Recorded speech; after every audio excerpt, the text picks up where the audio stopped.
महर्षि दयानंद जी के ग्रंथों में हम परमेश्वर के वेदोक्त यथार्थ स्वरूप को जानने का प्रयास कर रहे हैं। पहले हमने ऋग्वेद आदि भाष्य भूमिका में परमेश्वर के यथार्थ स्वरूप को जानने का प्रयास किया था। अब हम सत्यार्थ प्रकाश को देख रहे हैं। सत्यार्थ प्रकाश के 11वें समोल्लास में दिया है कि परमेश्वर में छल कपट आदि दोष न होने से उसको मायावी नहीं कह सकते। फिर आगे कहा, सृष्टिकर्ता परमेश्वर का नाम कश्यप इसलिए है कि पश्यक अर्थात पश्यतीति पश्यः, पश्यः एव पश्यकः, जो निर्भ्रम होकर चराचर जगत, सब जीव और इनके कर्म, सकल विद्याओं को यथावत देखता है। अर्थात परमेश्वर को जगत के विषय में कोई भ्रांति नहीं है।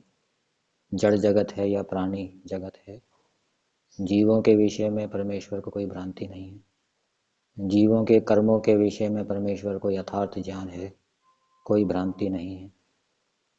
और सकल विद्याओं को परमेश्वर जानता है। ये कश्यप शब्द पश्यक शब्द से बनाया गया है। पश्यक शब्द में जो का पीछे था उसको आगे ले आए और जो प पहले था उसको सबसे पीछे ले गए, तो पश्यति इति पश्यः, और जो देखता है उसको पश्य कहते हैं। और स्वार्थ में प्रत्यय लाएंगे तो पश्यक का भी वही अर्थ होगा जो पश्य का होगा। फिर वर्णों को आगे पीछे कर दिया तो उससे कश्यप शब्द बन गया। सत्यार्थ प्रकाश के 12वें समोल्लास में दिया है, मनुष्य, पशु पक्षी आदि शरीरों की आकृति को बनाने वाला कर्ता परमेश्वर है। यह सृष्टि रूप महत् कार्य कर्ता परमेश्वर के बिना होना सर्वथा असंभव है। जीव और परमेश्वर नए व पुराने कभी नहीं हो सकते, क्योंकि ये अनादि और कारण स्वरूप से अविनाशी हैं। तो परमेश्वर भी अनादि है, जीव भी अनादि है, दोनों कारण भी हैं। परमेश्वर इस जगत का निमित्त कारण है और जीव इस जगत का साधारण निमित्त कारण बताया गया है, और ये दोनों अविनाशी हैं। ये कभी पुराने नए नहीं होते। ईश्वर, जीव और प्रकृति अनंत काल से हैं और अनंत काल तक रहेंगे। फिर आगे दिया, यदि ईश्वर फल प्रदाता ना हो तो पाप के फल दुख को जीव अपनी इच्छा से कभी नहीं भोगेगा। जैसे चोर आदि चोरी का फल दंड अपनी इच्छा से नहीं भोगते किंतु राज्य व्यवस्था से भोगते हैं, वैसे ही परमेश्वर के भुगाने से जीव पाप और पुण्य के फलों को भोगते हैं, अन्यथा कर्म संकर हो जाएंगे, अन्य के कर्म अन्य को भोगने पड़ेंगे। तो इसको समझने का प्रयास करते हैं, कर्म संकर कैसे हो जाएंगे। जीवात्मा सुख चाहता है, दुख नहीं चाहता, तो वो अपने कर्मों का फल जो सुख है, पुण्य कर्मों का फल सुख, उसको तो भोग लेगा, दुख को नहीं भोगेगा। और फिर ऐसा भी समझना चाहिए कि वो दूसरे जीव के अच्छे कर्मों का फल सुख है उसको भी भोग लेगा। तो इस प्रकार से क्या होगा, फिर लड़ाई झगड़ा पड़ जाएगा। एक जीव कहेगा कि तूने मेरे पुण्य कर्मों का फल सुख क्यों भोग लिया, छीना झपटी हो जाएगी, लड़ाई झगड़ा होगा। तो इस रूप में कर्म संकर हो जाएगा। और जब जीवात्मा अपने ही कर्मों का फल सुख भोगेगा, दुख नहीं भोगेगा, तो पाप कर्मों का फल दुख ना भोगने से उसका सुधार भी नहीं होगा, उन्नति भी नहीं होगी, उसको कुछ शिक्षा भी नहीं मिलेगी, और फिर वो और अधिक पाप कर्म करता जाएगा। इसलिए जीवात्मा स्वयं अपने कर्मों का फल नहीं भोगता, ईश्वर ही जीवात्माओं के कर्मों का फल भुगाता है। जीवात्मा सब जीवों का न्यायाधीश है। दूसरी बात एक ये भी है कि जीवात्मा अपने कर्मों का पूरा पूरा जान भी नहीं सकता।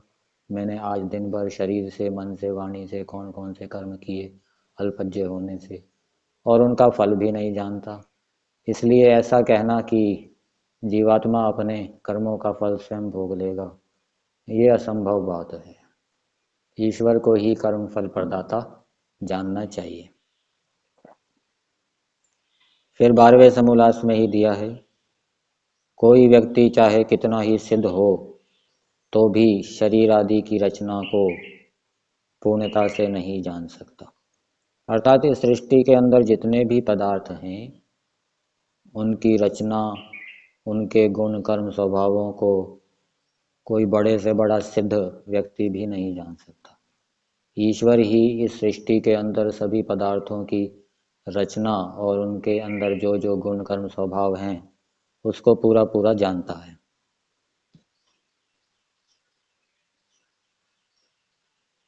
फिर आगे दिया, परमेश्वर सब विद्याओं में सब प्रकार यथार्थ वक्ता है।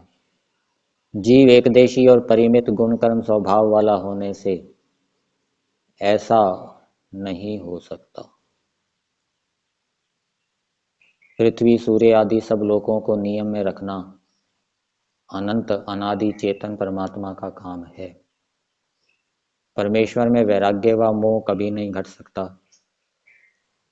क्योंकि जो सर्वव्यापक है वह किसको छोड़े और किसको ग्रहण करे। ईश्वर से उत्तम व उसको अप्राप्त कोई पदार्थ नहीं है, इसलिए किसी से मोह भी नहीं होता। वैराग्य और मोह का होना जीव में घटता है, ईश्वर में नहीं। जब बहुत से ईश्वर हैं तो जैसे जीव अनेक होने से लड़ते भिड़ते फिरते हैं, वैसे ही ईश्वर भी लड़ा भिड़ा करेंगे यदि बहुत से ईश्वर माने जाए।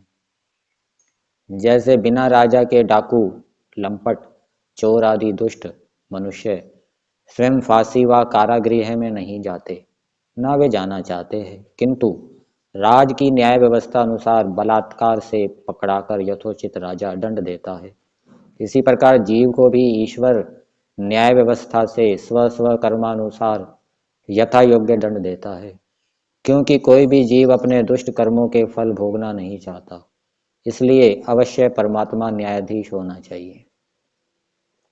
देखिए, जैसे रूप को देखने का साधन चक्षु है, गंध को जानने का साधन नासिका है, वैसे ही अनादि परमात्मा को देखने का साधन शुद्ध अंतःकरण, विद्या और योगाभ्यास से पवित्र आत्मा परमात्मा को प्रत्यक्ष देखता है।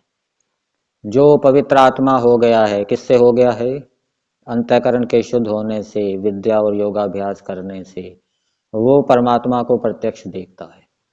जैसे बिना पढ़े विद्या के प्रयोजनों की प्राप्ति नहीं होती, वैसे ही योगाभ्यास और विज्ञान के बिना परमात्मा भी नहीं दिख पड़ता।